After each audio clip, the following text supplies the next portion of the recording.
बिहार का जहानाबाद जिला, यहाँ आज भी बहुत से सरकारी स्कूलों की स्थिति और इनमें बच्चों की दिनचर्या को देखकर लगता है कि पढ़ाई कहीं दशकों पहले की स्थिति में फंसी हुई है। यही वजह है कि बिहार में शिक्षा के बजट में पिछले 20 वर्षों में करीब 18 गुने की वृद्धि हुई, लेकिन इसके बावजूद शिक्षा के बुनियादी ढांचे पर इतना बड़ा असर नहीं दिखता। मेरे विद्यालय में बच्चे इनरोल हैं 80 और क्लासरूम मेरे पास 2 ही है। तो शिक्षक का भी अभाव है, मेरे पास 3 ही शिक्षक हैं। शिक्षक का भी अभाव है, क्लास 5 है, तो उसी में हम लोग मैनेज करके जो बच्चों को पढ़ाते हैं। इस स्थिति के चलते ही बिहार के बहुत से अभिभावकों की तरह हेडमास्टर विपिन कुमार खुद भी अपने बच्चों को बिहार से बाहर पढ़ने भेजना चाहते हैं।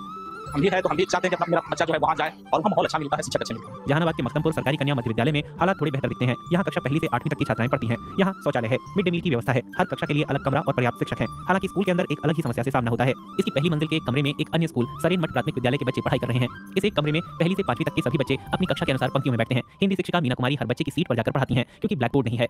स्कूल बहुत दिन से टूटा हुआ है, वो तो ऐसे चल रहा है। बहुत सा तो बच्चा एडमिशन नहीं ले रहा है, बट यहाँ अभी भी दूरी के कारण अभी मेरे 1 क्लास में 3 बच्चा है। हम जब यहाँ आए थे 110 बच्चा एडमिशन था, आज 64 हो गया। नीतीश कुमार के नेतृत्व वाली सरकार ने बिहार की शिक्षा प्रणाली को सुधारने के लिए कुछ अहम कदम जरूर उठाए। जैसे कन्या उत्थान योजना के तहत लड़कियों को पढ़ाई जारी रखने के लिए वित्तीय प्रोत्साहन दिया जाता है। इसके बावजूद बिहार में ड्रॉप आउट की दर राष्ट्रीय औसत से लगभग 4 गुना अधिक है। बच्चे पहले जमीन पर बैठते थे, अब जमीन पर नहीं बैठते हैं।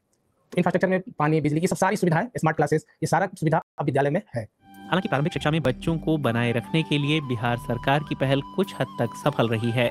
सरकारी आंकड़े बताते हैं कि बिहार में प्राथमिक शिक्षा स्तर पर ड्रॉप आउट दर लगभग 3.8% है। कई दशकों से बिहार के लोग नौकरियों के साथ ही उच्च शिक्षा के लिए भी बिहार से पलायन कर रहे हैं, लेकिन अब भी राजनीतिक दल इस मुद्दे पर कोई दूरदर्शी नीति बना पाने में असमर्थ दिखते हैं।